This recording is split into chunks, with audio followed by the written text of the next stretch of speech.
Doctor اسرار صاحب اور مولانا اسحاق کو سننا چاہیے یا نہیں؟ ڈاکٹر اسرار صاحب اچھے آدمی تھے، اللہ ان کی مغفرت فرمائے، لیکن وہ مفتی نہیں تھے تو ان سے مسائل میں کچھ مسٹیک ہوئی ہیں، جیسے ٹھیکے والی زمین کو انہوں نے حرام قرار دیا، حالانکہ ایسا نہیں ہے، یا اس طرح بہت سی چیزیں اور ہیں جو انہوں نے منع قرار دی ہیں، تو اس لیے علماء سے پوچھ کر ان کی بات سنیں۔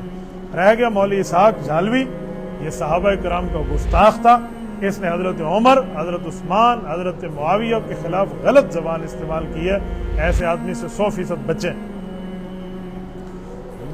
مفتی صاحب سعید چشروڑی نے کتاب لکھی قرآن مقدس بخاری محدث، اس کے مقابلے میں کوئی کتاب ہے؟ جی ہاں، اس کے مقابلے میں کتاب ہے عادلانہ دفاع، کوٹلہ جام سے حضرت مولانا ظفر اقبال صاحب نے لکھی ہے، بہت پیاری کتاب ہے۔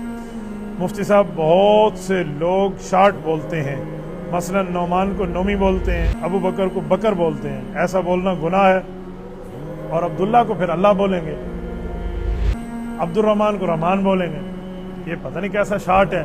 ایسا شارٹ نہ بولیں جس میں نام بھی غلط ہو جائے۔ نعمان کو نومی پیار سے عام انداز میں تو بولا جا سکتا ہے، لیکن نہ بولنا بہتر ہے۔ ابو بکر کو بکر آپ نہیں کہہ سکتے، ابو بکر الگ معنی ہے، بکر الگ معنی ہے۔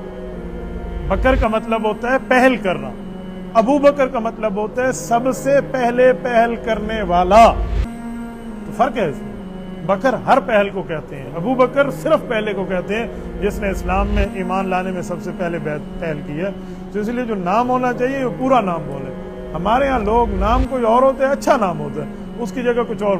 ایک میں پنجاب میں بیٹھا تھا، ایک دوست کہتے تھے رانجھا، میں نے کہا رانجھے کا نام کیا؟ کہتے اس کا نام عبداللہ ہے۔ میں نے کہا عبداللہ کتنا پیارا نام ہے، حضور صلی اللہ علیہ وسلم نے فرمایا اللہ کو 2 نام پیارے ہیں، ایک عبداللہ ایک عبد الرحمن ہے، تو پیارے ناموں کا نام ہے، رانجھا بولنے بیٹھے ہیں۔ رانجھا اس کی قوم ہے تو قوم کے انداز سے بولیں، لیکن عبداللہ کا لفظ تو عبداللہ بولے نا۔ اسی طرح کسی کا نام ہوتا ہے عبد الرحمن تو لوگ رحمان کہتے ہیں، رحمان ایک ہے۔